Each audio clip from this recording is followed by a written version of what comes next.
Denis l'a rappelé lors de la présentation de ce rapport, la région a voté en décembre dernier un plan d'action pour les chrétiens d'Orient et les minorités victimes de violences ethniques, religieuses et sexuelles au Proche et Moyen-Orient.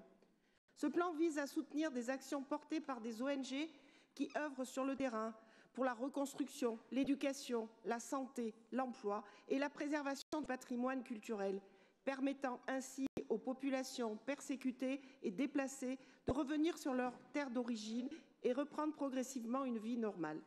La situation de la Syrie est alarmante. Depuis la chute de Bachar el-Assad, elle est en proie à une vague de violences communautaires sans précédent. Les affrontements entre les forces de sécurité et des fidèles du président déchu ont donné lieu à une réponse sanglante visant les Alouites et de nombreux civils en raison de leur foi. C'est plus de 1200 morts selon l'Observatoire syrien des droits de l'homme. Les minorités religieuses, en particulier les chrétiens d'Orient, vivent désormais dans la peur, peur que l'histoire ne se répète, peur d'être à nouveau persécutés et peur de ne pas pouvoir pratiquer leur religion librement. Ces massacres et ces exactions doivent être condamnés avec la plus grande fermeté. Il est important de montrer à nouveau notre solidarité et de leur dire sans ambiguïté « Vous n'êtes pas seuls, nous nous tenons à vos côtés ».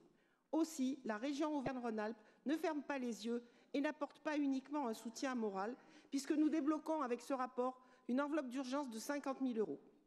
En décembre 2021 et 2024, mesdames et messieurs les élus écologistes, vous avez fait le choix de ne pas voter pour notre plan en faveur des chrétiens d'Orient. J'ose croire que vous serez au rendez-vous aujourd'hui pour que notre région parle d'une seule voix. Notre groupe votera, lui, pour cette aide d'urgence et exprime sa pleine solidarité avec les victimes et réitère son attachement à la sécurité de toutes les populations civiles, indépendamment de leur origine ou confession. Merci Elisabeth. La parole